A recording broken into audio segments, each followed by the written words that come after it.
በስመ አብ ወወልድ ወመንፈስ ቅዱስ አሐዱ አምላክ አሜን። ውድ የተወደዳችሁ እግዚአብሔር ቤተሰቦች እንደምን አላችሁ? ይህ ዘማርያም ቲዩብ ነው። ሁላችሁም ላይክ፣ ሳብስክራይብ፣ ሼር እያደረጋችሁ መንፈሳዊ ኃላፊነታችሁ እንድትወጡ በእግዚአብሔር ስም እናሳስባለን። በዚህ ቻናላችን የሚቀርቡ መርሃ ግብራት የኢትዮጵያ ኦርቶዶክስ ተዋሕዶ መዝሙራት፣ ወረብ፣ ምክረ አበው እንዲሁም የቅድስት ቤተክርስቲያን ትምህርቶች ይተላለፉበታል። ስለዚህ ሁላችሁም እንድትከታተሉን በእግዚአብሔር ስም እንጠይቃለን። ምክረ አበው። ነጋዴ በሚነግደው ነገር ለውጥ ካላመጣ ወይም ካላተረፈ ለምን ይነግዳል? አንተስ በመንፈሳዊ ሕይወትህ ለውጥ ካላመጣ ለምን ክርስቲያን ነግደህ? ቅዱስ ዮሐንስ አፈወርቅ።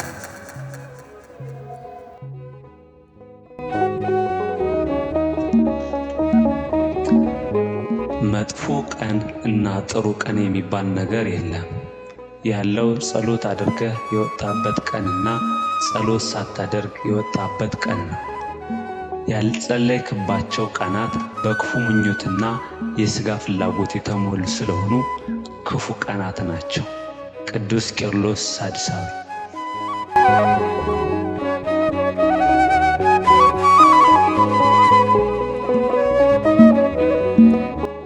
ሰይጣን ከቶ እንደ ጸሎት ማስታጎል የሚወደው የለም። ጸሎት ፍላጻ ነውና ዓይኑን ይወጋዋል። ከሚጸልይ ሰው አንደበት እሳት ወጥቶ ሰይጣንን ያቃጥለዋል። ሰይጣንም ስለዚህ ከበጎ ሥራ ሁሉ ጸሎትና ትጋትን ይጠላል። አባ ጊዮርጊስ ዘጋስጫ።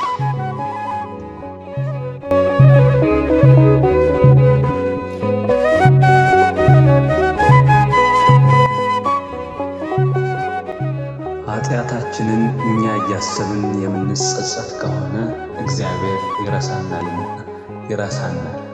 ኃጢአታችንን እኛ አረስተን የምንጽናና ከሆነ እግዚአብሔር ያስብልናል። ቅዱስ እንጦንስ። ጸሎት የማያፈቅር ሰው ብታይ ምንም አይነት በጎ ነገር በውስጡ እንደሌለ ትረዳለህ። ወደ እግዚአብሔር የማይጸልይ ከሆነ በመንፈሳዊነቱ ሞቷል፣ ሕይወትም የለውም። ቅዱስ ዮሐንስ አፈወርቅ። ጸሎት ችላ የሚል ሰው እንዲሁም ለንስሐ የሚያበቃ ሌላ በር አለ ብሎ የሚያስብ በዲያብሎስ ተሸንግሏል። ማር ይስሐቅ።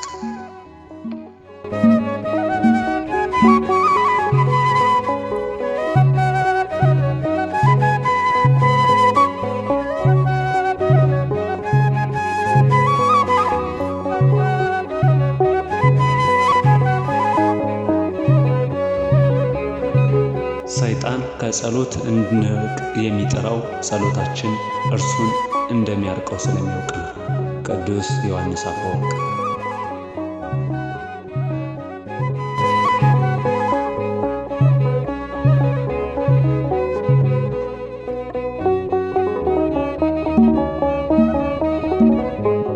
በድካም ውስጥ ብትሆንም ተስፋ አትቁረጥ።